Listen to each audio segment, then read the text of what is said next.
Hola, espero te sientas muy bien. Continuamos con el estudio de los elementos figurados del tejido sanguíneo. Continuamos en esta ruta formativa. Espero que sea de buen provecho para ti. Bueno, sin más preámbulo, pasamos al otro elemento figurado eh, con mayor proporción que se presenta en el tejido sanguíneo, que son las plaquetas. Son estas estructuras blancas que estamos viendo acá. Ya conocemos o tenemos por referencia el eritrocito, y estas serían las plaquetas. Son discos también, pero en vez de tener concavidad tienen convexidad. Este sería un disco bicóncavo, este sería un disco biconvexo. El nombre que recibe el proceso de la producción de las plaquetas o de los trombocitos sería la trombopoiesis. Esto incluye lo que ya conocemos, que sería la proliferación, la diferenciación y la maduración celular. En sí, las plaquetas realmente son restos celulares de una célula mega gigante. Una célula gigante que recibe el nombre de megacariocito, y este desprende desde sus porciones citoplasmáticas pues los restos que van a formar a las plaquetas. Se estima que por cada megacariocito se produzcan alrededor de 10.000 plaquetas. Fíjense cómo tenemos acá una célula endotelial, o lo que sería un epitelio endotelial, perdón, que conforman a los capilares sinusoides de la médula ósea, y tiene adherido acá una célula poliploide gigante que es el megacariocito, que es donde por medio de esos poros o sinusoidales que dan estos capilares se dan las proyecciones de lo que serían las proplaquetas, que por el misma presión que corre por esta luz de este vaso sanguíneo se desprenden las porciones de citoplasma que van a dar origen entonces a las plaquetas maduras. Vamos a ver en la próxima lámina este proceso de poliploidía. El proceso de trombopoiesis empieza con el megacardioblasto, y este empieza por divisiones mitóticas sucesivas, y es una mitosis muy particular porque no hay división del cuerpo celular, sino que hay una replicación del ADN sucesiva en cada mitosis, sin separarse el cuerpo ni el núcleo, que hace esto que de una célula con una carga completa se formen células de una célula diploide, tetraploide, y así van a haciéndose poliploide. Cuando empieza a aparecer 8N, empieza el proceso de diferenciación celular de estas células al linaje, pues a la línea de células comprometidas a la producción de las plaquetas. Ellos empiezan su procesación de diferenciación celular, y en el proceso hay un proceso intracelular de granulación. Esto que hace referencia acá serían entonces a los núcleos poliploides, que de hecho ya hay descripciones y registros científicos donde se estima que incluso pueden llegar hasta 64N. Bien, una vez que estas células poliploides sufren el proceso de diferenciación y granulación, ya estas células están preparadas para, por la imagen que tenemos anterior, evaginación, o proyecciones de este citoplasma hacia la luz de los capilares sinusoidales de la médula ósea, empieza el proceso de la producción de las plaquetas. Y como mencioné anteriormente, bueno, se estima que por cada megacariocito se produzcan alrededor de 10.000 plaquetas. Las plaquetas entonces realmente corresponden a fragmentos citoplasmáticos, no poseen núcleos, es un disco biconvexo que tal vez en algunas bibliografías los consideras como discocitos y miden alrededor de 2 a 3 micras de diámetro. Esto es un valor bastante importante, porque ¿a qué se te asemeja o a qué se te parece? Fíjate que se parece al poder de resolución del microscopio óptico y van a ser entonces estructuras bastante pequeñas que vamos a realmente observar como puntos, porque está cercano al poder de resolución del microscopio óptico. Aquí vemos una imagen tridimensional de lo que sería la disposición de las plaquetas y te presento acá unos datos importantes que sería el volumen corpuscular, que sería realmente el tamaño de las plaquetas, que van de 8.3 a 11.6 femtolitros, el peso que sería el 10 picogramos de lo que contenga dentro. Vamos a esperarnos un poco para ver qué es lo que contiene en esta porción de citoplasma. Y entre las cantidades o los valores de referencia para un adulto serían entre 150.000 a 450.000 plaquetas. Cuando el valor está por debajo de 150.000 se conoce entonces a esto como leucopenia, y cuando están por encima de 450.000, trombocitopenias. Realmente hay procesos patológicos en los que pueden ocurrir una leucopenia o una trombocitosis, y que sería característico pues el reporte de esto. La vida media de estos fragmentos citoplasmáticos va de 7 a 10 días. Cumple sus funciones al igual que el eritrocito, como lo vimos en el video anterior, dentro de los confines del vaso sanguíneo. Son estructuras que debido a su debido a su contenido citoplasmático, fijan al colorante básico. Son estas estructuras que vemos acá. Si lo vemos a detalle, intentando dilucidar todo este complejo, vemos que existe una porción periférica que es más azulado y una porción central que es más basófila o más púrpura o de un color más intenso. Eso tiene su explicación y lo vamos a ver más adelante. Entonces, las plaquetas con las coloraciones o las tinciones de Romanowsky lo vamos a apreciar de un color violeta pálido o púrpura, porque realmente va a virar el color del azul de metileno, provocando la metacromasia. Y fíjense que en este caso de Gray se ven más brillantes y más violetas. Entre los aspectos ultraestructurales, apoyados pues por las propiedades que tiene la microscopía electrónica, se han logrado distinguir 4 zonas de estas estructuras. Fíjate cómo algo tan pequeño tiene tantos detalles, ¿no? Entre esas zonas está la zona periférica. La zona periférica realmente está conformada ¿por quién? Por la membrana plasmática y el glucocáliz. Membrana plasmática y glucocáliz.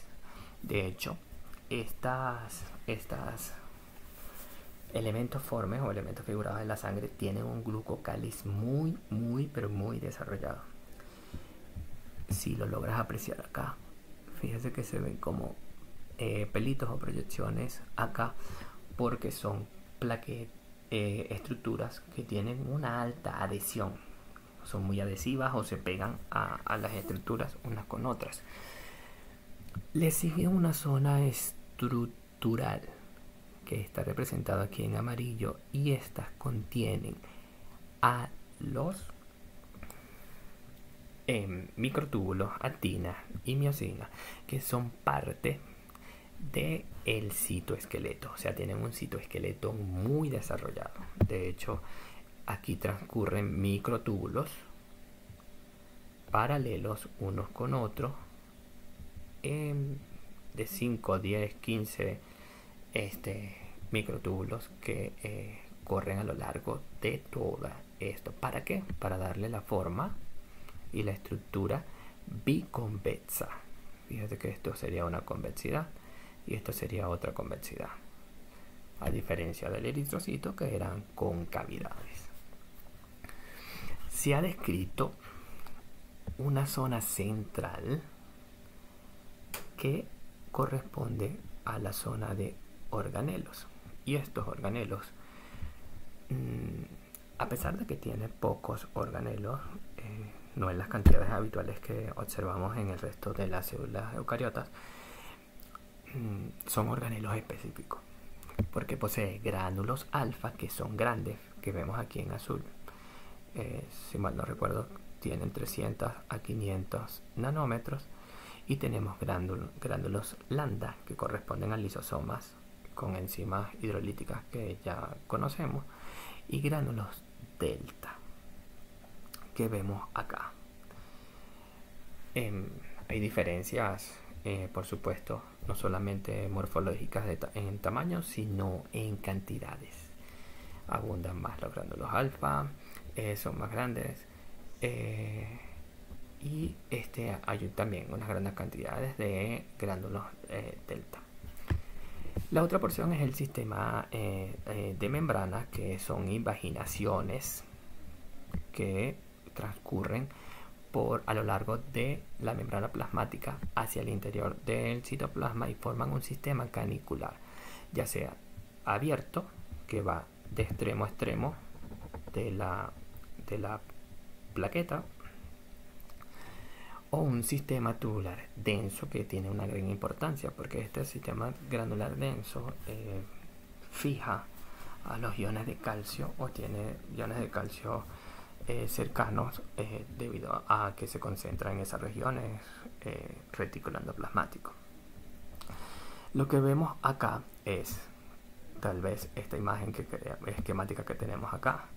Tenemos a los gránulos alfa, al sistema canicular. Es bien difícil observarlo, tiene glucógeno como forma de energía para los procesos que se lleva a cabo dentro de este citoplasma. Fíjate que tiene mitocondria. Tiene mitocondria y bueno, tiene los gránulos delta y los gránulos, fíjense acá, los lisosomas, que se ven bien pequeñitos en esta microfotografía electrónica. Entonces, ¿qué hay en esos gránulos y por qué están ahí? Tiene entonces gránulos alfa, que son los más grandes. Ahí tienen las medidas de 300 a 500 nanómetros. Ellos contienen fibrinógeno. Escucha bien, el fibrinógeno, factor de crecimiento derivado de plaqueta, el factor von Willebrand, el plasminógeno, el inhibidor y el activador del plasminógeno. Perdón, el inhibidor del activador del plasminógeno. Y los gránulos deltas tienen serotonina, ADP, ATP y la histamina.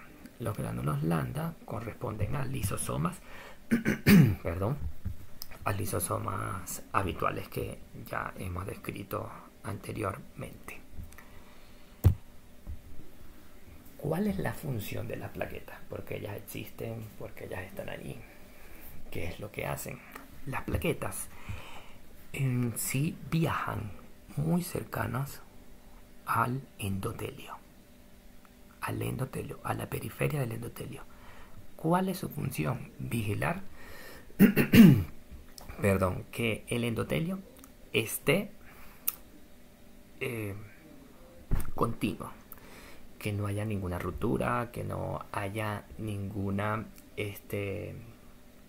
discontinuidad en la superficie que brinda pues la membrana plasmática que recubre a las células endoteliales. Y ¿por qué esto? Porque si hay un daño en ese endotelio, si hay una pérdida de la continuidad del endotelio, si hay una exposición de una superficie distinta a esa que brinda el endotelio, pues las plaquetas se van a activar. Imaginemos que un vaso sanguíneo, esto sería un capilar, se rompe. Si se rompe, se rompe el epitelio de revestimiento plano, ¿no? Que ya todos conocemos, el endotelio. ¿Qué se expone? Se expone el tejido conectivo, que estaría acá. Este tejido conectivo, en su mayoría, o lo más abundante serían las fibras colágeno que están presentes en esta región y que hacen las cargas negativas de las fibras colágeno atraen a las plaquetas, aparte de que por la presión se van a perder por estos agujeros o por estas discontinuidades que hay en el epitelio endotelial, se pierde sangre y la función de la plaqueta es llevar a cabo la hemostasia, que serán entonces todos aquellos mecanismos de defensa que posee el organismo para evitar la hemorragia o la pérdida de elementos sanguíneos, sobre todo elementos sanguíneos, ¿no? Las células. Para eso se describen dos procesos principales, una hemostasia primaria y una hemostasia secundaria. Ante la rotura hay primero una fase vascular, ¿no? Donde en esta fase vascular lo que ocurre es que se activan las plaquetas y las plaquetas empiezan a liberar serotonina. La serotonina, si no lo recuerdas, está dentro de los gránulos delta y es un potente vasoconstrictor que hace que las fibras musculares lisas que están presentes dentro de los vasos sanguíneos se contraigan y traten de cerrar un poco este agujero que se ha hecho acá. Ok, una vez que se ha superado esta fase vascular, que puede estar ayudada por la exocitosis de estos contenidos de los gránulos deltas de las plaquetas, se lleva a cabo también por muchas estructuras presentes tanto en el endotelio como en el tejido conectivo. Seguimos con la hemostasia primaria, donde se ocurre otra fase muy importante, que es la fase plaquetaria. En esta fase las plaquetas se adhieren ¿a qué? Al tejido conectivo que está inmediatamente por debajo del tejido epitelial que se perdió. Ellas se adhieren y para adherirse ellas requieren de también que se desprenda o se degranule o se exocite ADP. Esa degranulación de ADP, aparte de la adhesión, permite la activación de las plaquetas. Llaman a varias plaquetas para que se agreguen con la finalidad de formar un tapón plaquetario y de esta forma evitar el sangramiento. Se forma entonces en primera instancia un tampón plaquetario primario. Luego ocurre la hemostasia secundaria. Es donde se va a activar el fibrinógeno para formar un coágulo de fibrina. Lo que discutíamos o lo que estábamos diciendo desde el principio entre la diferencia entre fibrinógeno y fibrina. Fibrinógeno sería la proteína no funcional o inactiva, perdón, y la fibrina sería la porción activa. Fíjate que forman fibras, las plaquetas se hacen más periféricas y hacen fibras que van a atrapar esa fibra a los glóbulos rojos que se están escapando para que no se pierda y provocar un coágulo de fibrina. Entonces esta hemostasia secundaria se puede llevar a cabo a través de dos vías: una vía extrínseca cuando hay un daño ya sea exógeno que esté provocando la lesión directa del vaso sanguíneo, o una vía intrínseca que debido a cualquier otro proceso inflamatorio, infeccioso o de cualquier otra naturaleza provoque la activación de esta vía. Estas vías, por sea cual sea el mecanismo que lo activó o lo estimuló, hace que se active la cascada de la coagulación, y eso conlleva a la activación del fibrinógeno a fibrina y se cambia la consistencia en la región, ¿no?, del tejido sanguíneo donde se produjo esta activación de la matriz extracelular de consistencia líquida a una consistencia gelatinosa. Es importante que veamos que ok, se formó el coágulo, pero eso no va a quedar permanente ahí. El otro proceso es fibrinólisis. Cada vez que escuches lisis va a ser ruptura.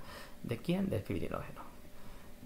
En este caso sería de la fibrina, porque ya está activa, y esto requiere entonces de un proceso para hacer una renovación celular. De hecho, fíjate lo que contienen los gránulos alfa. Tienen factor de crecimiento derivados de plaquetas que estimulan al crecimiento y a la diferenciación celular de las células que están presentes en el tejido conectivo subyacente al endotelio, y de esta forma activa procesos de renovación celular, cicatrización y mucho.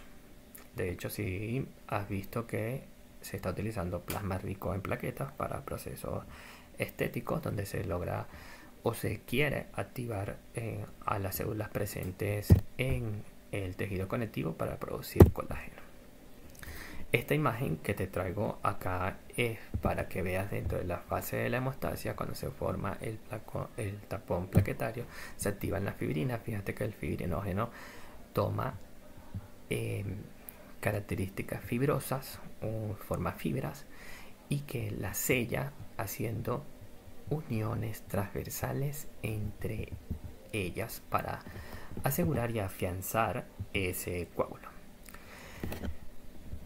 Ese coágulo de fibrina se afianza ya de una forma más rígida o robusta a través de la activación de la hemostasia secundaria, ya sea por la vía intrínseca, como lo discutimos anteriormente, o la vía extrínseca. Esto todo lo vas a ver en hematología 2, pero es importante ahora que veas que ambas cascadas, o ambas vías, perdón, terminan en una vía común, que sería la transformación de protrombina a trombina, donde la trombina va a promover que el fibrinógeno se active y se transforme en fibrina. Estas fibrinas formen los polímeros de fibrina, y de esta forma estas adquieran una polimerización en fibras. Bien, llegamos al final de este video. Si tienes alguna duda, pregunta o comentario al respecto a este video, te espero pues en los canales habituales de la cátedra para acompañarte.